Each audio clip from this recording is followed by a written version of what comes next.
پیارے دوستو، آج جو بات ہم آپ کو بتانے والے ہیں یقیناً وہ آپ کے ہوش اڑا کر رکھ دیں گی اور آپ سوچنے پر مجبور ہو جائے گے کہ ایسا کیسے ہو سکتا ہے۔ اور وہ اس لیے کہ آپ نے ایسی بہت ساری ویڈیوز دیکھی ہوگی جس میں بتایا جاتا ہے کہ یہ گائے لاکھوں روپے کی ہے یا پھر کروڑوں روپے کی ہے۔ لیکن پیارے دوستو، آج ہم آپ کو جس گائے کے بارے میں بتانے والے ہیں کہ یہ گائے لاکھوں روپے کی نہیں، کروڑوں روپے کی نہیں بلکہ اربوں روپے کی ہے۔ اب دوستو، یہ سن کر آپ حیران ہو گئے ہوگے اور سوچ رہے ہوں گے کہ آخر گائے کی قیمت اتنی زیادہ کیسے ہو سکتی ہے۔ اب گائے کوئی ہیرا یا سونا تو نہیں ہے جو اس کی قیمت اتنی زیادہ ہو، لیکن یہ حقیقت ہے۔ تو دوستو، گائے کے اندر ایسی کیا بات تھی جس سے اس کی قیمت اتنی زیادہ ہو گئی؟ تو چلیے دوستو، آپ کو بتاتے ہیں۔ اور اگر آپ نے اس ویڈیو کو لائک نہیں کیا ہے تو جلدی سے اسے لائک کر لے، اور اگر چینل پر نئے ہیں تو چینل کو ابھی سبسکرائب کر دے، کیونکہ ہم آپ کے لیے ایسے ہی پیاری پیاری ویڈیوز لاتے رہتے ہیں۔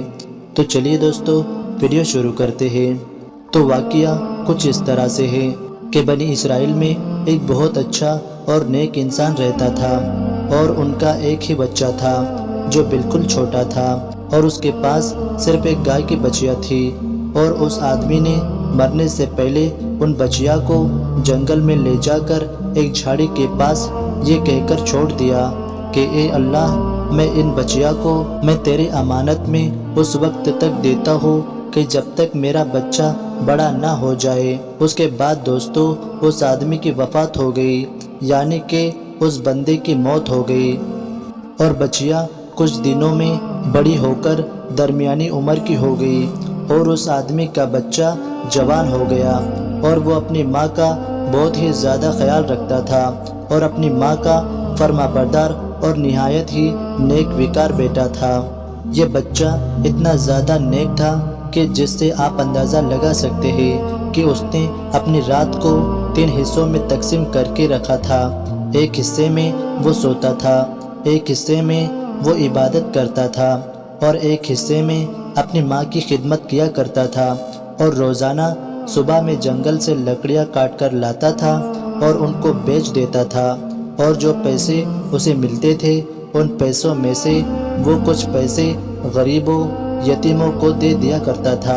اور کچھ پیسے اپنے اوپر خرچ کیا کرتا تھا۔ اس کے پاس جو بھی پیسے ہوتے تھے وہ سارے پیسے اپنی ماں کو دے دیتا تھا۔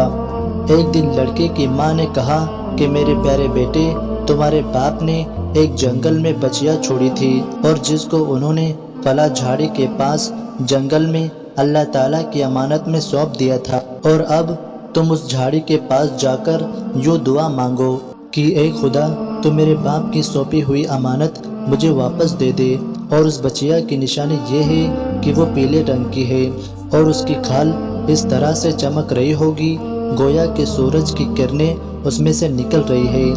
یہ سن کر لڑکا جنگل میں اس جھاڑیوں کے پاس چلا گیا اور دعا مانگی، تو وہ گائے فوراً ہی اس کے پاس آ کر کھڑی ہو گئی، اور یہ اس کو پکڑ کر گھر لایا۔ اور اس کی ماں نے کہا کہ بیٹا، تم اس گائے کو بازار میں لے جا کر 3 دینار میں بیچنا، لیکن کسی گراہک کو بغیر میرے مشورے کے نہ دینا، یعنی کہ جب کسی کو دینا ہو تو اس کے بارے میں مجھے بتا دینا کہ میں اس آدمی کے پاس اس گائے کو بیچ رہا ہوں۔ ان دنوں بازار میں گائے کی جو قیمت تھی وہ 3 دینار ہی تھی۔ اب بازار میں ایک گراہک آیا جو در حقیقت وہ فرشتہ تھا۔ اس نے کہا، گائے کی قیمت 3 دینار ہے نا، لیکن میں تمہیں اس سے زیادہ دوں گا، لیکن تم اپنی ماں سے اجازت لیے بغیر ہی اسے میرے ہاتھ بیچ رہے ہو۔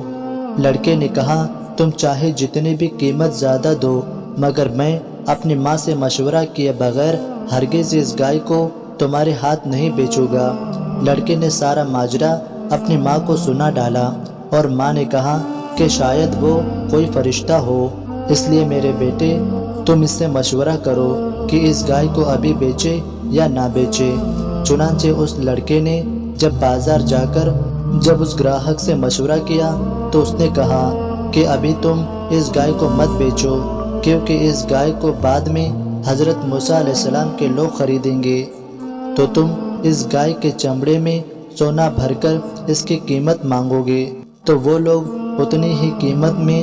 دے کر اسے خریدیں گے۔ اگر تم اس وقت گائے کو بیچو گے تو تمہیں اتنی زیادہ دولت دی جائے گی کہ تم سب سے بڑے امیر ہو جاؤ گے۔ چنانچہ کچھ ہی دنوں کے بعد بنی اسرائیل کے ایک مالدار آدمی کا قتل ہو گیا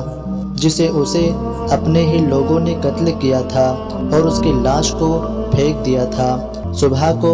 قاتل کی تلاش ہوئی اور جب کوئی سراغ نہ ملا تو کچھ لوگ حضرت موسیٰ علیہ السلام کی خدمت میں حاضر ہوئے اور قاتل کا پتہ پوچھا کہ اے حضرت موسیٰ علیہ السلام، اس آدمی کو کس نے قتل کیا ہے؟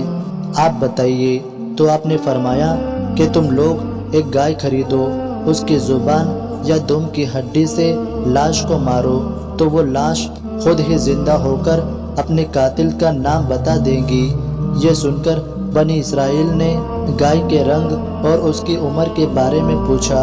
اور جب وہ اچھی طرح سے سمجھ گئے کہ کس طرح کی گائے چاہیے تو بالکل ایسی ہی گائے کی تلاش شروع کر دی، یہاں تک کہ جب یہ لوگ اس لڑکے کی گائے تک پہنچے تو یہ ہو بہو ویسی ہی گائے تھی جس کی ان لوگوں کو ضرورت تھی۔ چنانچہ ان لوگوں نے گائے کو اس کے چمڑے میں بھر کر سونا اس کی قیمت میں خریدا اور اس کی زبان یا دم کی ہڈی سے جس کو قتل کیا گیا تھا اس کی لاش کو مارا، اور وہ زندہ ہو کر بول اٹھا کہ میرے قاتل میرے ہی لوگ ہیں جنہوں نے میرے مال کے لالچ میں مجھے قتل کر دیا ہے، اور یہ بتا کر وہ پھر سے مر گیا۔ چنانچہ ان قاتلوں کو کوسل میں قتل کر دیا گیا اور ان کو سزا دی گئی، اور مرد صالح کا لڑکا یعنی کہ وہ لڑکا جس کے پاس وہ گائے تھی وہ سارا سونا بھر کر اپنے گھر لے گیا اور اپنی ماں کے سامنے پیش کر دیا، اور وہ لڑکا اپنے علاقے میں مالدار ہو گیا، بہت زیادہ دولت اس کے پاس آ گئی۔ اب دوستو، آپ اس واقعے میں غور کریں گے تو آپ کو معلوم چلے گا کہ ماں باپ کی فرما برداری اور خدمت کرنے والوں کو اللہ تعالیٰ غیب سے بے شمار رزق عطا فرماتا ہے۔ اب اس لڑکے کو ہی دیکھ لیجئے جس نے اپنی ماں کی خدمت اور فرما برداری کے بدولت اللہ تعالیٰ نے اسے کس قدر سب سے بڑا مالدار اور خوشحال بنا دیا۔ اور دوستو، ایک بات یہ بھی ہے کہ جو اپنا مال اللہ تعالیٰ کی امانت میں سونپ دیتا ہے تو اللہ تعالیٰ اس کی حفاظت فرماتا ہے اور اس میں بے شمار خیر و برکت عطا فرماتا ہے۔ ذرا آپ سوچیں، جب اس بندے نے ان بچیا کو جنگل میں اللہ تعالیٰ کی امانت میں سونپا تھا تو اس جنگل میں شیر، چیتے، درندے اور عجیب عجیب طرح کے جانور رہتے تھے، لیکن اس کے باوجود بھی ان بچیا کو کسی نے بھی نقصان نہیں پہنچایا۔ اب ایسا اس لیے کیونکہ اس بندے نے اسے اللہ تعالیٰ کی امانت میں سونپ دیا تھا۔ سبحان اللہ۔ دوستو، یہ واقعہ آپ کو کیسا لگا؟ اگر آپ کو یہ واقعہ پسند آیا ہے تو اسے اپنے دوستوں احباب کے ساتھ زیادہ سے زیادہ شیئر کریں۔ چینل پر اگر نئے ہیں تو ابھی جلدی سے سبسکرائب کر کے بیل آئیکن کو بھی ضرور دبا دیں۔ ہم ملتے ہیں انشاءاللہ ایسے ایک کامیاب ویڈیو کے ساتھ، تب تک کے لیے اللہ حافظ۔